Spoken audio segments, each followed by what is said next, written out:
मैं प्रिंस और दीपक की मम्मा बोल रही हूँ।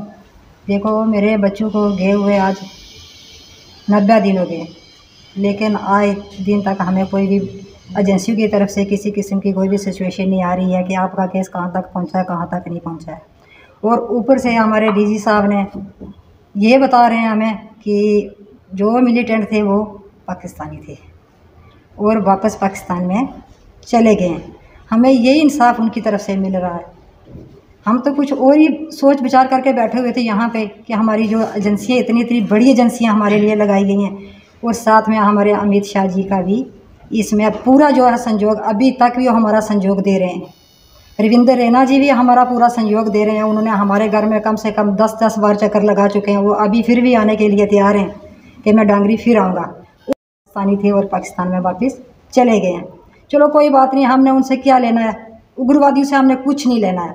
हम सिर्फ यही चाहते हैं कि यहाँ पे वो ठहरे हैं, जिनके घरों में उन्होंने खाना खाया, रात में वो उधर उन्होंने जो भी किया रात को, वो घर वाले आदमी हमें चाहिए। और जो आदमी ने हमारे बच्चों का जिन्होंने कातिल किया है, सिर्फ हमें वो, सरकार से हमारी यही विनती है कि बस वो आदमी हमारे यहाँ पे हमारे सामने लाएं। देखो, एक तो हमारा बच्चों के साथ इतना बेइंसाफ़ी हो गया कि बच्चे हमारे शहीद हो गए हैं। ये शहीद बच्चों की माँ बोल रही है कि हम, इस माँ का कोई भी सहारा नहीं है, सिर्फ एक सरकार का सहारा है।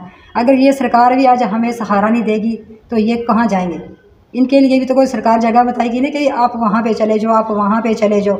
और ऊपर से जो हमारे ऑफिसर जाने हैं यहाँ डिस्ट्रिक्ट राजौरी के, वो भी जो थे हमारे, क्या ये जो उनकी बदली हुई आज एसएसपी साहब भी यहाँ से वो साइड मार के जा रहे हैं। ऊपर से एसएचओ साहब ने भी साइड मार दी है। मेरी उनसे यही विनती है कि वो तो जो मुलाजिम है यहाँ ही उनको भेजेंगे, वो जाएंगे, लेकिन जब तक ये हमारा केस सॉल्व नहीं होगा तब तक उनको, उनकी कहीं भी जाने के लिए, उनकी सरकार के आगे मेरी यही विनती है कि उनको यहाँ पे ही रहने दें जब तक हमारा केस सॉल्व होता है। उसके बाद आपकी यहाँ मर्जी, उनको वहाँ पे ले जाएं, लेकिन उनका यहाँ लिंक होना चाहिए साथ में, वो कहीं जाने नहीं चाहिए साथ। और जो सरकार ने हमें नौकरी दी है, देखो हमने नौकरियों को क्या करना है, हम मरे हुए हैं। हमारे घर में आज 3-3 महीने हो गए, हमारे घर में चूल्हा नहीं जल रहा है।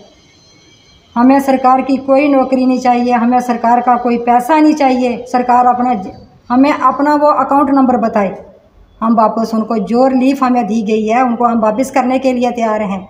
अगर हमारी वो सुनवाई कर सकते हैं तो ठीक है, अगर सरकार सुनवाई हमारी नहीं कर सकती है तो फिर हम जितने भी डांगरी वासी हैं, ये हमारे बच्चे नहीं हैं, पूरे हिंदुस्तान के बच्चे हैं। फिर ठीक है, जैसे वो पाकिस्तान में जा रहे हैं ना, आ भी जा रहे हैं और जा भी रहे हैं, इसलिए हमारे रास्ते भी खुले हैं आने जाने के लिए। हम भी फिर तैयार हैं, हमें यहाँ हम प्लानिंग के लिए तैयार हैं। एडमिनिस्ट्रेशन से मेरी ये विनती है कि हम एक मीटिंग रखेंगे घर में, उस मीटिंग में सभी को बुलाएंगे। हमारी यहाँ कोई पार्टीबाजी नहीं है। हम नहीं चाहते कि ये एनसी के हैं, हम नहीं चाहते ये बीजेपी के हैं, हम नहीं चाहते ये आम आदमी पार्टी के हैं, हम नहीं चाहते ये इस पार्टी के हैं। हमारा मसला यहाँ पे क्या है, शहीद बच्चों का मसला है।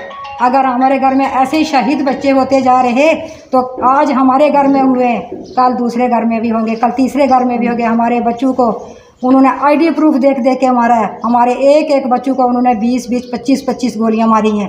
देखो, ये कोई भी मिलिटेंट इतना अपना जो है ना वो वेस्ट का सामान नहीं करता। मैं तो बिल्कुल डीजीपी साहब के बयान पे ना, मैं तो एक ज़रा भी उम्मीद नहीं लेती हूँ। मैं एक माँ हूँ कि जो डीजी साहब ने बताया है कि वो बात सही है, ये बात बिल्कुल गलत है।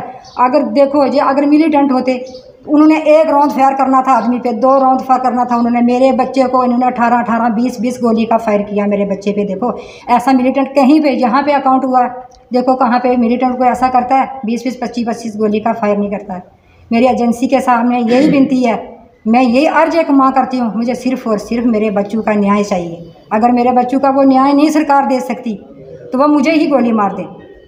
जैसे मेरे बच्चे गए हैं ना, मुझे भी गोली मारे, मैं ही बच्चों के साथ ही चली जाऊँ। मेरा आप सभी चैनल वालों के साथ और अपने पूरे हिंदुस्तानी के पास अमित शाह जी के और मोदी जी से यही विनती है कि मुझे सिर्फ अपने बच्चों का न्याय चाहिए, मुझे और कुछ भी नहीं चाहिए।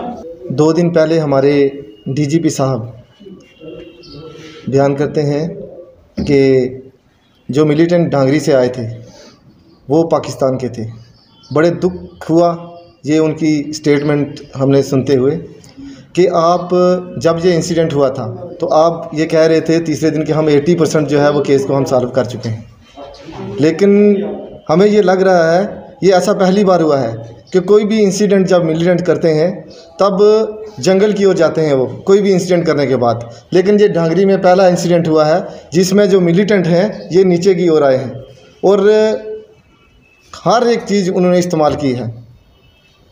हमें समझ नहीं आ रही कि हमारी यहाँ पर जो पुलिस एडमिनिस्ट्रेशन है, ख़ास करके जो इस समय मॉनिटरिंग जम्मू कश्मीर को देख रहे हैं हमारे दिलबाग सिंह साहब हैं, उन्होंने पहले भी एक बयान किया था, वहाँ भी उन्होंने हमारे गांव के लोगों के ऊपर सवाल उठाए थे कि गांव के लोग धमकी देते हैं।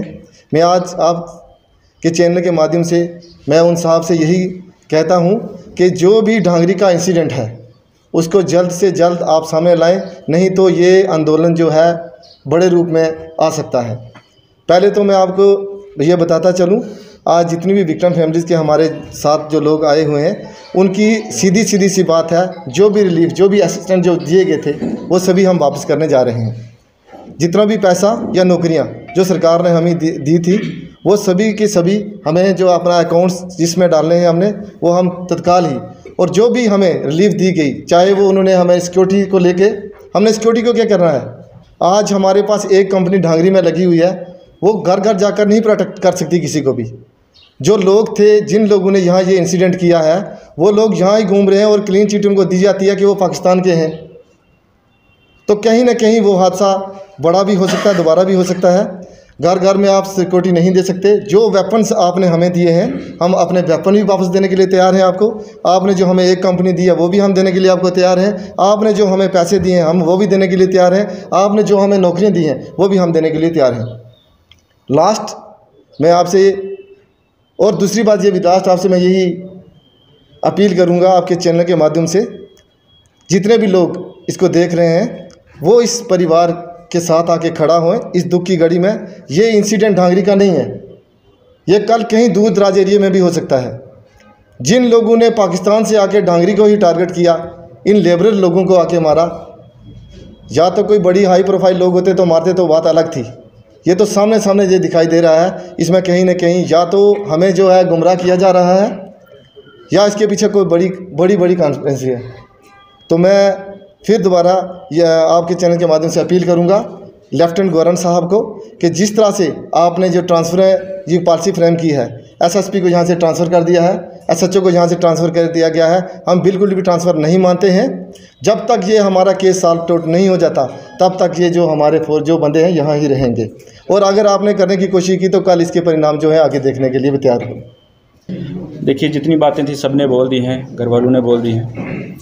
हमारा बस एक ही लक्ष्य है यहाँ आने का कि हमें बस इंसाफ चाहिए।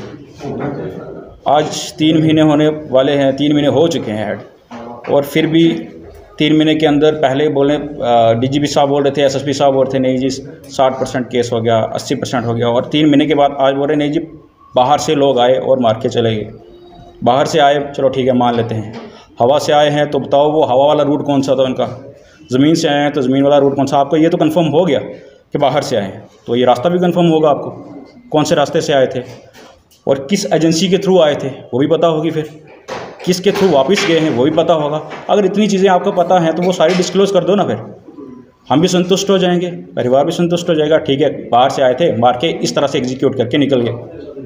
आप सबूत तो दे नहीं रहे, सिर्फ हवा में बात करके निकल रहे, स्लिप कर रहे, सिर्फ इसको पर्दा डाल रहे। केस को पर्दा नहीं डाला गया। हमारी डिमांड बस यही थी जस्टिस की। अगर नहीं कर सकते तो वो सीधा बता दो कि हमारे बस की बात नहीं है, हम नहीं कर पाएंगे, ये जो केस आपका है ज़्यादा कॉम्प्लिकेटेड है, हमारे हाथ में कोई सबूत नहीं लग रहा है, तो हम भी शांत होकर बैठ जाएंगे। परिवार वाले तो बोल रहे हैं हम शांत होकर बैठ जाएंगे, कम से कम एश्योरेंस तो दो। 3 महीने से बेवकूफ़ बनाया हुआ आपने, आज केस यहाँ पहुँच रहा है, आज केस वहाँ पहुँच रहा है। ठीक है केस 80% से अब 0 पे आ गया, 80% से 100 पे जाना चाहिए, 90 पे जाना चाहिए, 0 पे कैसे आ गया, बाहर से आए मार के चले गए। बस यही गुजारिश है हमारी एलजी गवर्नमेंट से कि थोड़ा सा इस पर फोकस किया जाए। अब इसको बड़ा लाइटली लिया जा रहा है केस को, हमने आपको ये फैसिलिटी दे दी, वो फैसिलिटी दे दी। फैसिलिटी किसके लिए होती है? इंसानों के लिए होती है। इंसान ही रहेंगे तो फैसिलिटी को हमने करना क्या है, पैसों को क्या करना है? आज 7 गए हैं, कल 14 जाएंगे, उसके बाद 50 जाएंगे, 100 जाएंगे, यही कहेंगे बाहर से आए थे मर गए।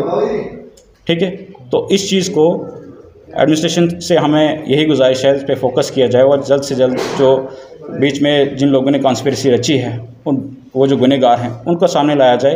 मिलिटेंट नहीं आएंगे, हमें उनसे कोई लेना देना नहीं, कम से कम गुनहगारों को सामने ला के उनको कड़ी से कड़ी सज़ा दिलवाई जाए। धन्यवाद।